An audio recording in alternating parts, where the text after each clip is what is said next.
I don't know if this is what I'm hoping it is, but I thought I'd at least open it on camera just in case. Oh, how amazing would that be if it got here literally a day earlier than it was supposed to?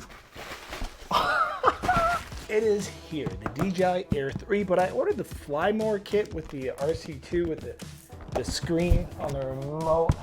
I figured I'd at least open it up, get my first reactions, so you guys could hear real reactions from a real person who had to pay for this thing instead of just all the guys who got it shipped to them so far to do all the pre-reviews. And there are some amazing reviews out there. Like if you're really looking for some good information, check out the original WorldofOzz channel. He's got a video up about this thing that is so good and covers everything you might want to know. To be honest, I wasn't going to get this drone. I really had no interest in this drone until seeing his video and talking to him about this particular drone. Let's go ahead and open this thing up real quick. La, la, la, la, la.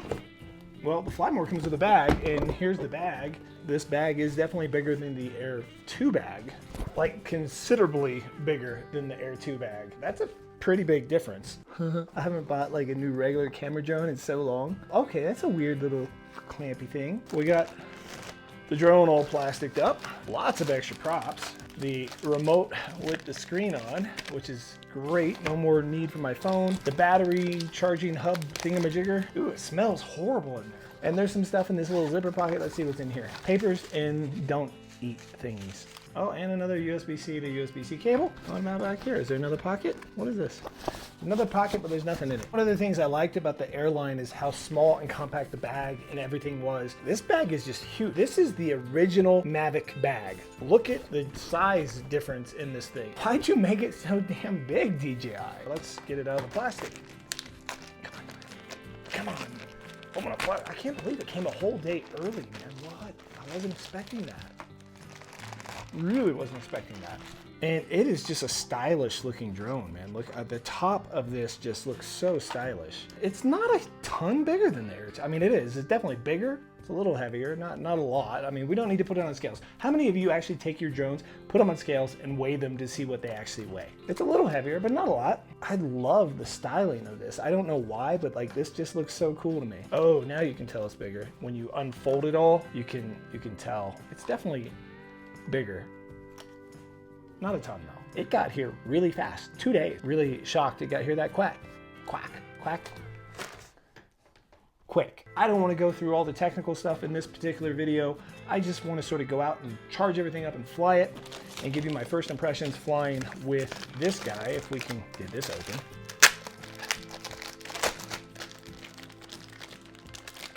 Because I have never flown with one of these with the pre-built screen. Ooh, I just noticed that. That's different. If you look real carefully there, you can see the sticks hook into the controller is totally different than it used to be. The actual stick is recessed, it's a female. The controller itself is now the male. And it's more like the Avata size threading, so it's that real thin, tiny threading. So be careful that you don't strip things out. The sticks are in the back instead of in the bottom, but it does feel good. It feels actually a lot more like the controller for the Avata than the controller for the Air 2 or the Mini 2. I thought it was gonna have a spot for a lanyard to hook up to. Actually, I thought the one for the Avata had a spot for a lanyard to hook up to, but it doesn't. I'm surprised DJI hasn't put like a built-in one. And I didn't ever use a lanyard before because I've always been a thumber, but because I've been practicing more and more with my Avata, I'm trying to get smoother and smoother, and pinching actually does make it smoother. Let me know in those comments below what videos you're hoping to see me make about this Air 3. All right, give me a second. I'm gonna charge everything up and we'll pick this right back up outside somewhere to get some gorgeous mountain views in my initial first flight impressions. Now this is a first impressions video. Now before taking off, I'm gonna say one thing that I do like, because I live here in the mountains and most DJI drones are capped at about 1,600 feet above takeoff point. This one does over 3,000, but we'll talk more about that later and why it's so beneficial for me in this environment. I've got everything charged and ready to go, so we're gonna open up this bag, this enormous bag, and just get a flight here around the lake and just sort of see the characteristics of how it flies and how that new controller works in these bright conditions. Bag is made really well. It's just really big. It's a really quality made bag though.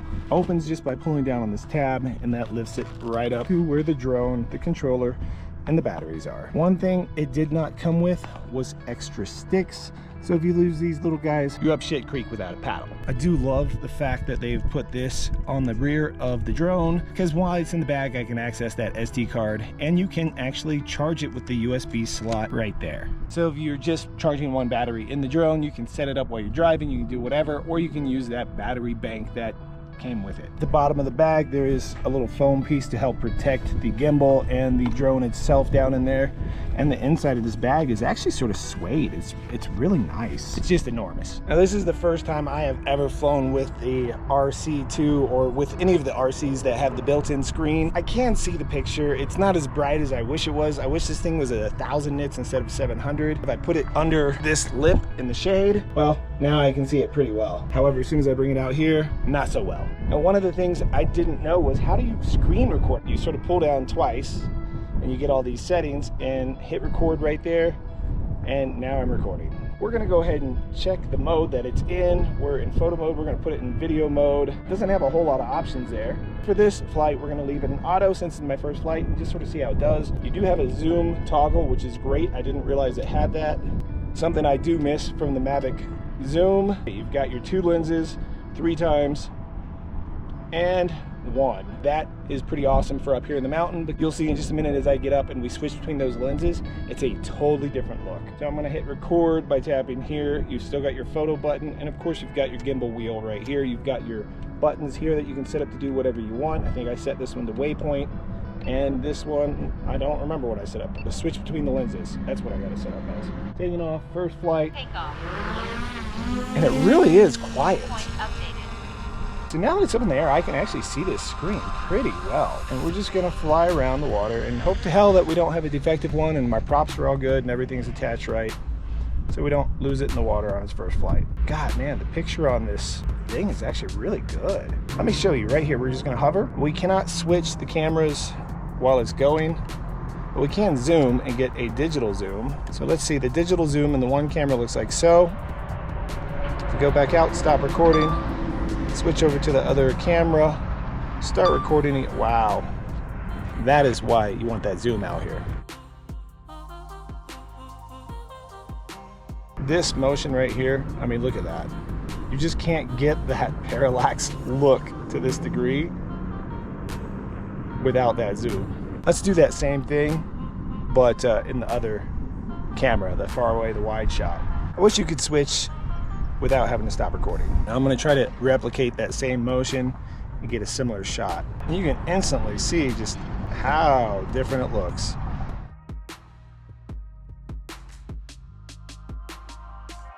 It's just not the same, not even close to as just visually appealing. When we wake,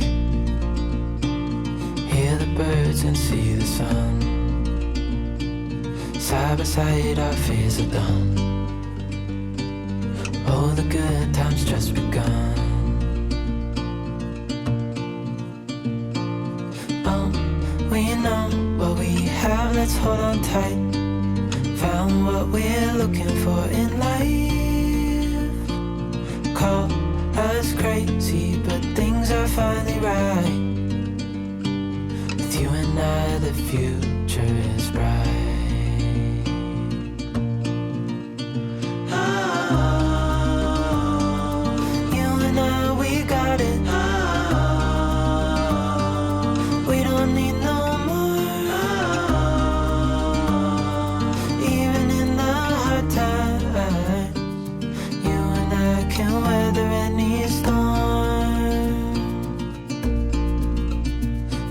Sleep,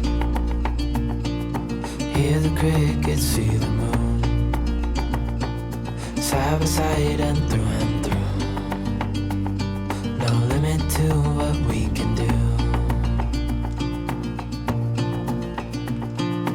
Oh, we know what we have, let's hold on tight.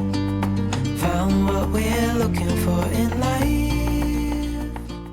Now you might notice on the screen I am over 400 feet, but that's because I am like barely over the tops of these mountain peaks, And that is one of the only times you can legally fly over 400 feet is if you're over something that's over 400 feet. So we have no ND filters on.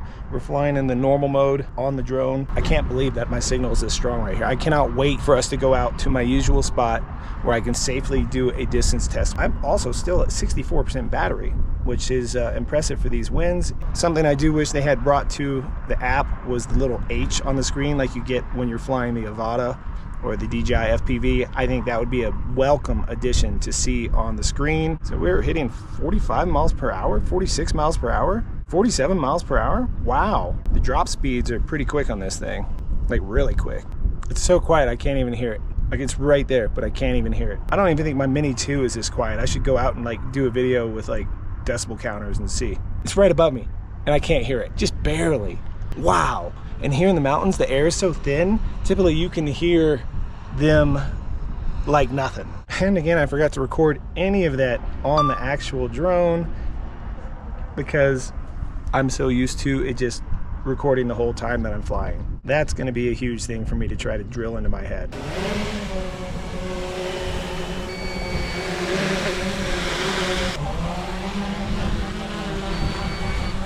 You can catch them in your hands. Yeah, I also tried to catch with the hands. Wow. Just had some nice conversations with people that were interested in the drone. Nobody's scared of them, just talking about how they are such a neat tool to be able to capture things. And it was just really nice to have multiple different people coming up admiring this new drone and checking it out. You don't get that every day when you're flying, but it's so nice when you do. Oh shit, I wasn't recording.